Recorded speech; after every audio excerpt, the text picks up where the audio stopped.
తన దర్పాన్ని ప్రదర్శించుకోవడం గాను police control రూమ్కు పిలిపించుకొని వాళ్ళ చేత దండాలు పెట్టించుకొని వాళ్ళ చేత శాల్వాలు కప్పించుకొని వాళ్ళ చేత బోకేలు చేయించుకొని ఆ రోజు కూడా నేను నిజాయితీగా నిలబడతా, మాట మీద నిలబడతా అని చెప్పేసి పొంకనాలు పలికినటువంటి రేవంత్ రెడ్డి గారు మరి నిన్నటికి నిన్న రాత్రి జీవోకి సమాధానం చెప్పాల్సినటువంటి అవసరం కూడా ఉన్నది. మరి ఆ రోజు చెప్పారు కదా, దేనికోసము వీళ్ళేమన్నా దేశభక్తులా, దేశం కోసం పోరాడుతురా, ఎందుకు అదనపు ప్రదర్శనలకు మనం రేట్లు పెంచుకునే అవకాశం మనం ఎందుకు ఇవ్వాలని మాట్లాడినటువంటి నువ్వు ఇవాళ దిల్ రాజు గారి దిల్లుకు ఎంతగా అమ్ముడు అయినవని చెప్పేసి మేము ప్రశ్నిస్తూ ఉన్నాము. ఇవాళ రెగ్యులర్ షోస్ అంటే కేవలం 4 షోలు ఉంటుంది, morning, matinee, first show, second show ఉంటుంది. కానీ దీనికి ఎగిలివారంగా 4 గంటలకే పోయి గేమ్ చేంజర్ చూడాలంట. మరి ఆ గేమ్ చేంజర్కు నిన్నేం గేమ్ చేంజర్ చేసిండో ఇలా చెప్పాల్సినటువంటి అవసరం ఉన్నది. మబ్బుల 4 గంటలకు లేచి ఇక తెలంగాణలోకి ఏం పనిపాట లేదు, ఇలా నిర్మాత మాట్లాడుతూ ఉంటాడు. అయ్యా దిల్ రాజు గారు మేము ఒకటే అడుగుతా ఉన్నాం, మేము మొదటి నుంచి కూడా చెప్తా ఉన్నాం, తెలంగాణ ఉద్యమంలో నుంచి కూడా చెప్తా ఉన్నాము, నీ మనిషి రాజు మాత్రమే ఇక్కడ ఉంటాడు, దిల్లు ఎప్పుడూ ఆంధ్ర దిక్కే ఉంటుందని మేము మొదటి నుంచి కూడా చెప్తూనే ఉన్నాం. ఇవాళ కూడా గదే మాట్లాడుతూ ఉన్నాం. మొన్నటికి నిజామాబాద్లో ఆయన యొక్క సినిమా సంక్రాంతికి వస్తున్నాం అనే సినిమా ఆడియో ఫంక్షన్లో మాట్లాడినటువంటి మాటలను ఇవాళ తెలంగాణ ప్రజలందరూ కూడా మర్చిపోలేదు.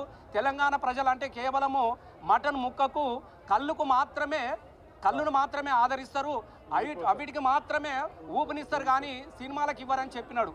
ఇంత అవమానకరమైనటువంటి మాటలు మాట్లాడినటువంటి దిల్ రాజు గారి సినిమాను తెలంగాణ ప్రజలందరూ కూడా తిరస్కరించాలని చెప్పేసి మేము కోరుకుంటా ఉన్నాం. తెలంగాణ సంస్కృతిని అవమానించే విధంగా, ఎందుకంటే తెలంగాణలో సావైనా బతుకైనా పండుగైనా కళ్ళు ఉంటుంది, తప్పకుండా దాని వెనుక మటన్ ఉంటుంది, చికెన్ ఉంటుంది. ఇలా ఆఖరికి నువ్వు తీసిన బలగంలో కూడా ఆత్మ శాంతించాలంటే కళ్ళు పెట్టి మటన్ ముక్క పెడితే అక్కడ నల్లిబొక్క కోసమే ఒక సినిమా తీసుకొని మరి నల్లిబొక్క మీద, కళ్ళు మీద, తెలంగాణ ప్రజల సంస్కృతి మీద, ఆత్మల మీద, ఆప్యాయతల మీద తీసినటువంటి సినిమాకు నిన్ను ఎంత గొప్పగా ఆదరించిరో నువ్వు మర్చిపోయినటువంటి, కృతజ్ఞత లేనటువంటి వ్యక్తిగా మేము చూస్తూ ఉన్నాం.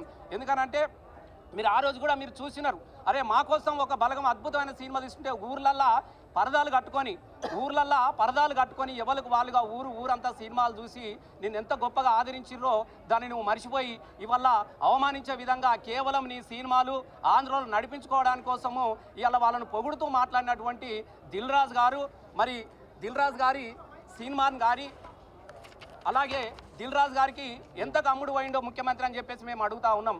మరి మిగతా 2 షోలు మరి నీ బెనిఫిట్ కోసమో ప్రదర్శిస్తున్నారా అని చెప్పేసి ఇలా తెలంగాణ ప్రజలు కూడా అందరూ అనుమానపడతా ఉన్నారు. కాబట్టి కనీసము మాట మీద నిలబడ్డటువంటి వ్యక్తి ఇలా ఎవ్వరు ప్రశ్నించినా కూడా, ఎవ్వరు అడిగినా కూడా ఏదో ఒక దానిలో ఇరికియడము, కేసులు పెట్టేదాని మీద ఉన్నటువంటి శ్రద్ధ, 6 గ్యారంటీలు అమలు చేసే దాని మీద పెట్టినటువంటి శ్రద్ధ కేవలం ప్రశ్నించే వాళ్ళ మీదనే పెడుతూ ఇలా తెలంగాణను ఒక అయోమయానికి గురి చేస్తూ తెలంగాణను ఆగం చేస్తున్నటువంటి ముఖ్యమంత్రి వైఖరిని మనం అందరం కూడా ఖండిద్దాం. ఖచ్చితంగా తెలంగాణ ప్రజలకు మాట మీద నిలబడలేనటువంటి ముఖ్యమంత్రి గారి మాటను మనం అందరం కూడా తిరస్కరించాలి. ఇలా అదనపు షోలు ఎవరి కోసము, ఎవరి బెనిఫిట్ కోసము ఇలా ప్రదర్శిస్తూ ఉన్నారో ఆ సినిమాటోగ్రఫీ మంత్రి పాపం ఆయనకి ఎట్టయినా విలువ లేదు, ఆయన ఏం మాట్లాడుతుండో ఆయనకే తెలియదు. ఆయన కూడా మస్తు మాట్లాడిండు, పానం పోయినా పర్వాలేదు, తలకాదు ఎగిపడ్డా పర్వాలేదు, అదనపు షోకు అవకాశం ఇచ్చేది లేదన్నటువంటి మాట్లాడినటువంటి మరి మంత్రి గారు, ముఖ్యమంత్రి గారికి ఇలా ఈ రోజు వరకు ఇవాళ వాళ్ళిద్దరు కూడా సమాధానం చెప్పాల్సినటువంటి అవసరం ఉన్నది.